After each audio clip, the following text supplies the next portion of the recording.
I remember coming home early that day, maybe around 5 instead of my usual 6. The moment I stepped inside, I heard her voice. It was coming from upstairs, our bedroom, hushed and careful. The door was mostly closed, just a crack, not quite latched. I was about to call out, to let Charlotte know I was home, but then I caught a piece of what she was saying. "He still has no idea," she whispered, almost conspiratorially. And then, the words that would replay in my head for weeks: if he'd gotten tested, everything would have blown up. I froze right there in the hallway, my hand still on the doorknob. My mind was just blank. She kept talking, something about keeping things separate, about being careful. Then, a light, almost carefree laugh, the kind that usually made me smile, but that day, it just made my stomach drop.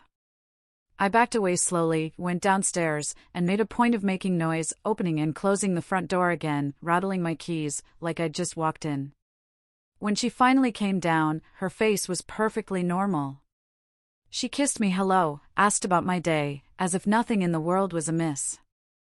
I played along, going through the motions, but inside, that one sentence echoed: if he'd gotten tested, everything would have blown up. My name is Michael. I'm 32, and I work as an aerospace engineer in Nevada. Which means I spend my days solving problems with math, data, and logic.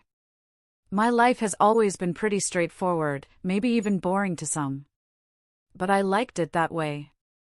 I had a good job, a house I'd worked hard for, savings, a clear plan. I wasn't the guy for spontaneous road trips. I was the guy who showed up on time, paid his bills early, and actually read instruction manuals. Some called me predictable. The people who mattered called me reliable, and I was fine with that. I met Charlotte 3 years ago at a charity 5K. My company sponsored it, and I was mostly there for the free t-shirt. She was working at a booth, handing out water bottles. When I walked up, she smiled and said I looked way too put together for someone who'd just run 3 miles in the Nevada heat. I made some dumb joke about engineers being built for precision, not speed. And somehow that led to us talking for 20 minutes about her job as a dental hygienist, my work on satellite components, and whether breakfast burritos counted as a legitimate recovery meal. She had this energy, like she could find something interesting in any conversation. By the time I left that booth, I knew I wanted her number. Our first date was at a small Italian place downtown, nothing fancy.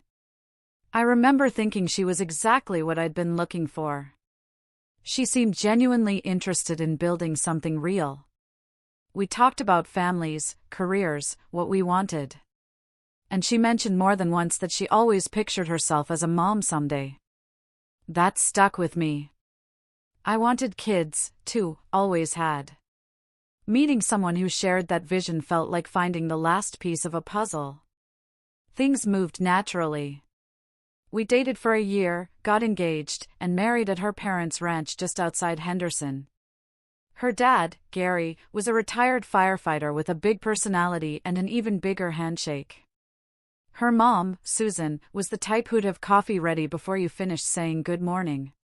They welcomed me like family. For the first time, I felt like I had this solid foundation of people who actually gave a damn. The wedding was small, maybe 60 people. I remember watching Charlotte walk down the aisle, thinking I'd somehow locked into the exact life I'd been working toward. 6 months after the wedding, we bought a 3-bedroom house with a yard. We both agreed we'd need the space once kids came along. And that's when the baby conversation got serious. Charlotte brought it up constantly. She'd see a stroller at Target, and suddenly we'd be talking about cribs and pediatricians. I loved that she was so excited. It meant we were on the same page. We started trying about 4 months after we moved in. At first, it felt like this fun secret. But month after month passed with nothing. She started tracking her cycle obsessively, using apps and ovulation tests. I could see her getting more stressed every time her period showed up. I tried to be supportive, telling her these things take time, no need to worry yet. But she'd just shake her head, saying she had this feeling something was wrong. Around the 6-month mark, I suggested we both see a doctor, just to make sure everything was working right. That's when things got weird. Every time I brought up scheduling appointments, she had a reason to wait. Too expensive, even though our insurance covered it. Her schedule at the dental office was too crazy. Or we should try for a full year first, because that's what some articles said. I didn't push too hard, didn't want to add pressure to what was already stressful. But looking back, I should have noticed how defensive she got when I mentioned doctors. The really strange part was how she'd cycle between being devastated about not getting pregnant and then making these little comments that felt off. Like one time, after a negative test, she looked at me and said, maybe I should get checked out. Because her mom had 3 kids with no problems. It was subtle enough that I brushed it off as frustration. But it planted a tiny seed of doubt I couldn't quite shake. We kept trying for another year. The whole time, she maintained this performance of someone desperate to be a mom, crying over pregnancy announcements, talking about baby names, even buying little outfits she'd hide in the closet. I believed every bit of it. Why wouldn't I? This was my wife, the person I'd chosen to build a life with. The idea that she might be lying about something this fundamental never even crossed my mind. But then came that phone call. That night, after I heard her on the phone, I barely slept. My brain raced, trying to find any explanation that wasn't awful. I'm an engineer. When something doesn't add up, I can't ignore it. I need data. I need to understand the system.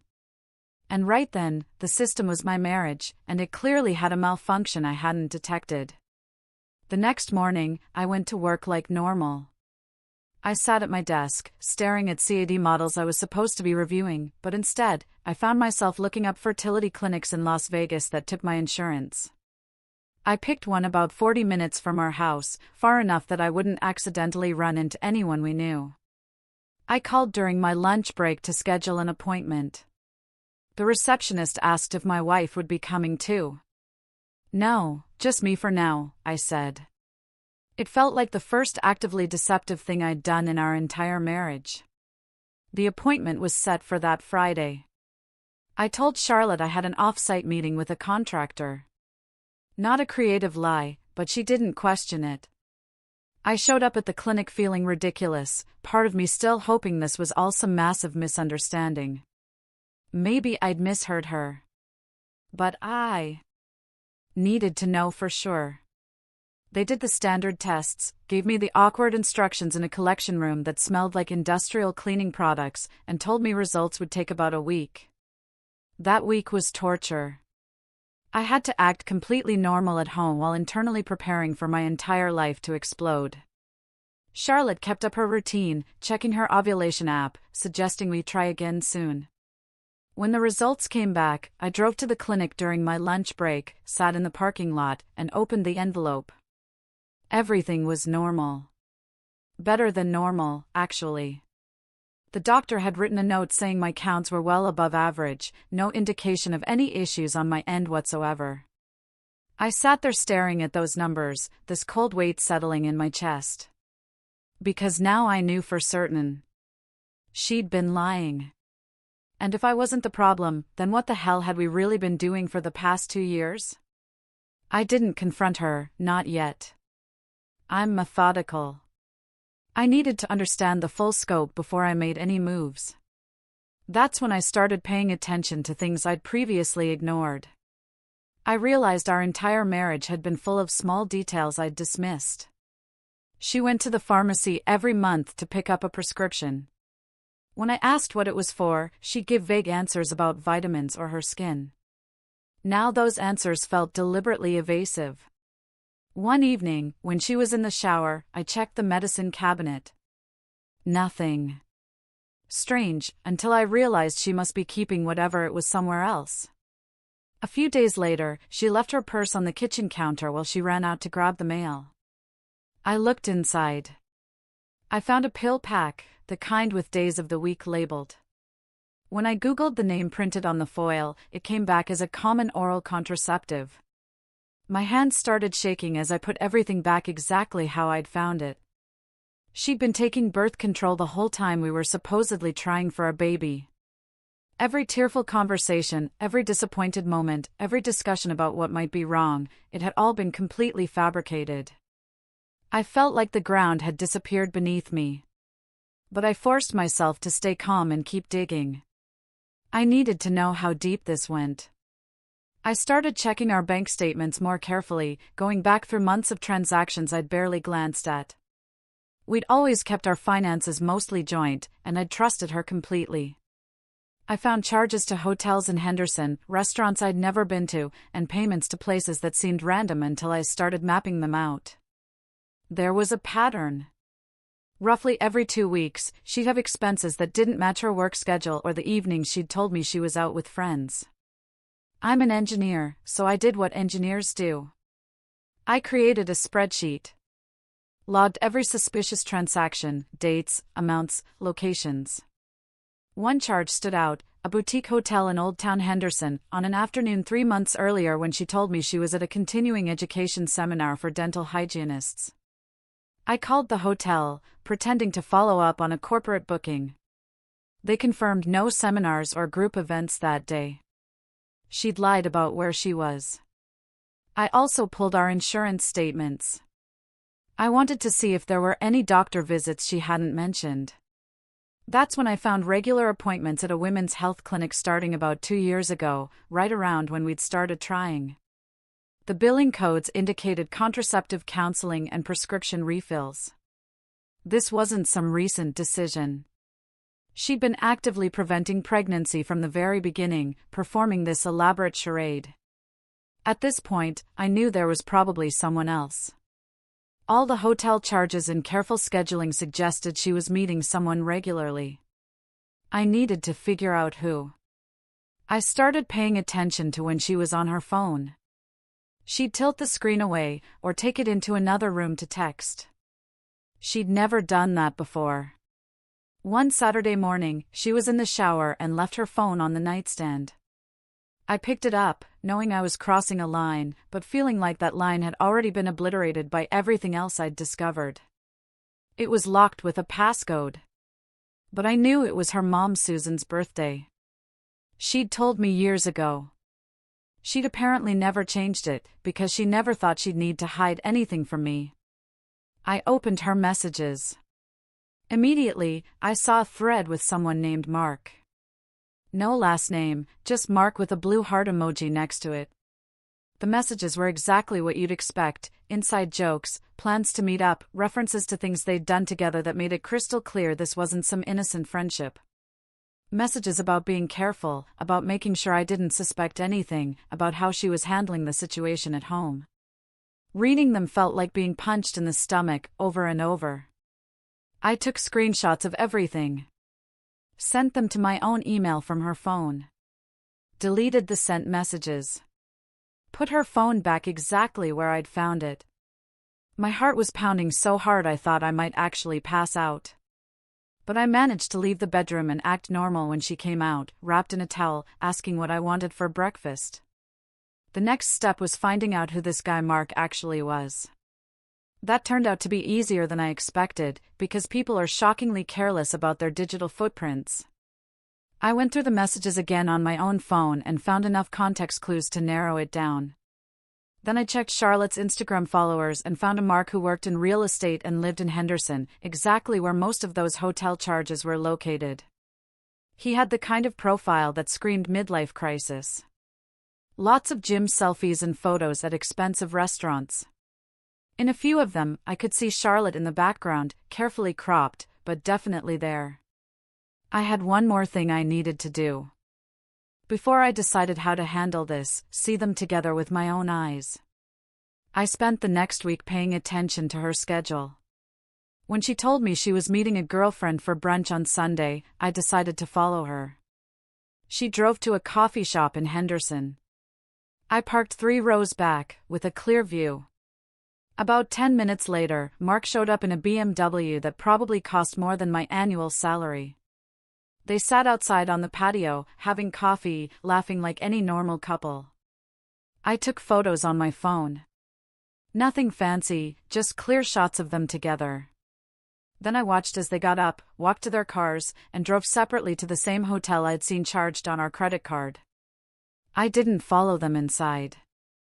I didn't need to see that part. I already knew. And honestly, I'd seen enough to make me physically sick.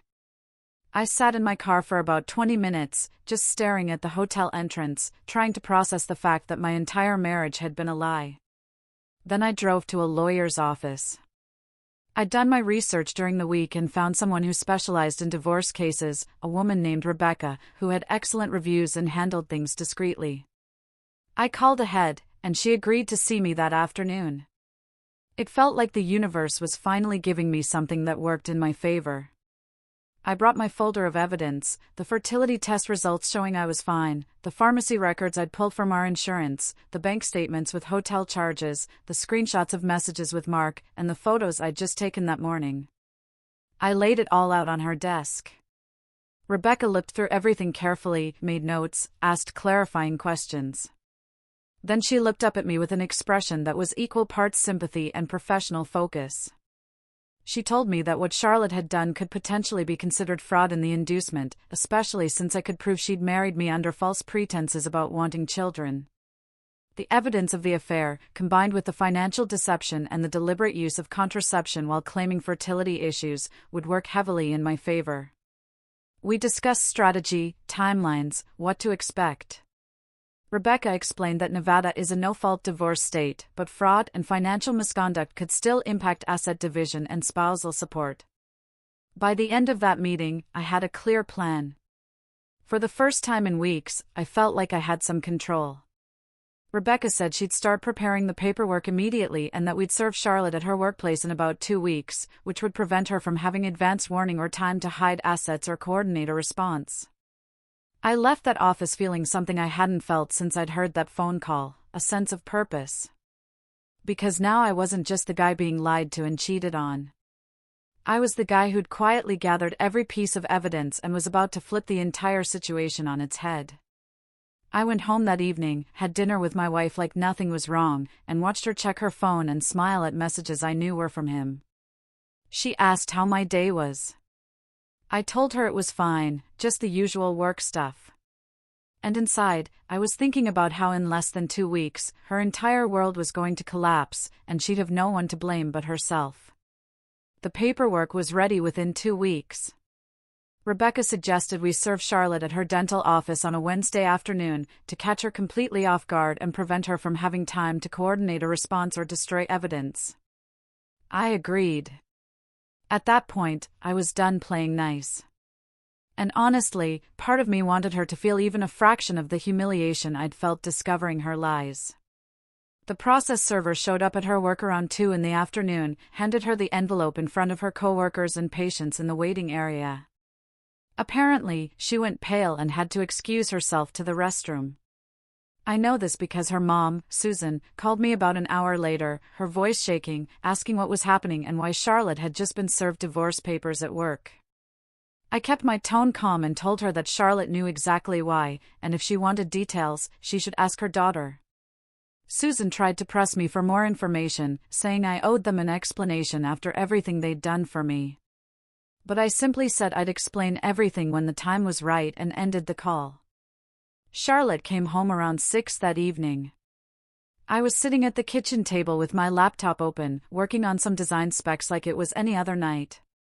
She walked in with the papers clutched in her hand, mascara smudged under her eyes. I could tell she'd been crying for hours. She threw the papers on the table and started asking what the hell I was doing, why I was throwing away our marriage over nothing. Her voice came out as a desperate, shaky whisper. I closed my laptop slowly, looked at her, and slid a folder across the table, the same folder I'd shown Rebecca, packed with bank statements, pharmacy records, photos of her with Mark, and my own fertility test results. I told her to open it. As she flipped through page after page, I watched her face cycle through confusion, then recognition, then something close to panic.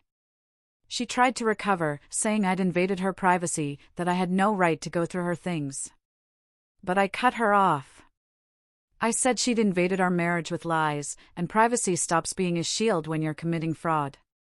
She switched tactics then, going from defensive to emotional, claiming she could explain everything, that the situation with Mark wasn't what it looked like. But I was prepared for this. I wasn't going to let her manipulate her way out. I asked her point blank to explain the birth control prescription she'd been taking for 2 years while we were supposedly trying for a baby. She froze. She opened her mouth, closed it, then tried to say it was complicated. That she'd been confused about what she wanted, that she was going to tell me eventually. I let her talk herself in circles for a few minutes before I said the only thing that mattered was that she'd lied about something fundamental, wasted 2 years of my life, and betrayed every promise she'd made.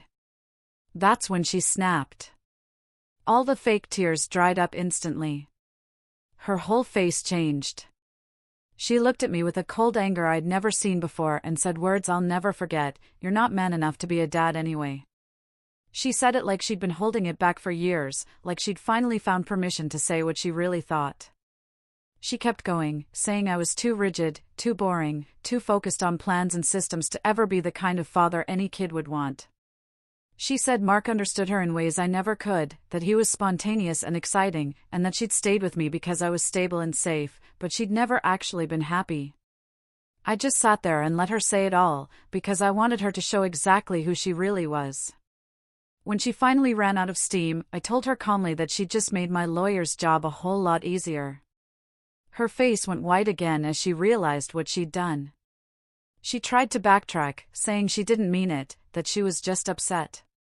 But the damage was done, and we both knew it. The divorce process took about 3 months, which is relatively fast. During that time, Charlotte tried everything to slow it down or negotiate better terms. She wanted to keep the house, wanted me to pay her spousal support, wanted to split assets 50-50 despite the fact that I'd paid for most of them and she'd been living a lie. Rebecca shut down every attempt with surgical precision, presenting the evidence of fraud, the affair, and the fact that Charlotte had been actively deceiving me throughout our marriage. The hearing itself was almost anticlimactic. Once the judge saw the pharmacy records showing she'd been on birth control while claiming we had fertility issues, combined with the photos of her with Mark and the pattern of deceptive spending, there wasn't much left to argue. Charlotte's lawyer tried to claim that birth control didn't prove intent to deceive, and that the affair started after our marriage had already broken down. But Rebecca countered with time-stamped messages and transaction records that showed otherwise. The judge actually used the word fraud in his remarks, saying that deliberately preventing pregnancy while claiming to pursue it constituted a fundamental deception that voided any claim to marital equity. The final judgment gave me the house, required her to remove her belongings within 30 days, denied her request for any spousal support, and ordered her to pay a portion of my legal fees. I walked out of that courtroom feeling like I'd just finished the hardest project of my life. In a way, I had. The aftermath was messy in ways I hadn't expected, because Charlotte's whole life seemed to fall apart after the divorce was finalized. I heard through a mutual friend who still talked to her that Mark wanted nothing to do with her once she was actually available. Turned out he was only interested when she was someone else's wife, and the relationship had that forbidden excitement attached to it. She tried reaching out to me multiple times, sending long, apologetic texts about how she'd made mistakes and wanted a chance to explain herself properly, but I never responded. Her parents reached out, too. That conversation was harder, because Gary and Susan had always been good to me. I could hear the genuine shame in Gary's voice when he called to apologize for not raising his daughter better. I told him he'd done his best and that this wasn't his failure, it was hers. He thanked me for that kindness, even though I'm not sure he believed it. Susan sent me a card a few weeks later saying she understood why I'd done what I did and that she was sorry for everything, which was more closure than I expected, but appreciated nonetheless. About 6 months after everything was finalized, I was grabbing coffee before work when I saw Charlotte across the shop with some guy I didn't recognize. She looked tired in a way that had nothing to do with lack of sleep. She saw me too, and for a second our eyes met. I could see she wanted to come over and say something. But I just grabbed my coffee and left. There was nothing left to say. My life now is quieter than it was. I've got the house to myself. I've been putting more time into work and hobbies I'd neglected, and I'm genuinely okay with where things are. Some people ask if I'm dating again, or if I'm ready to try for that family I'd always wanted. Honestly, I don't know yet. What I do know is that I'm not going to compromise on honesty or settle for someone who sees me as a safety net instead of a partner. She said I wasn't man enough to be a dad.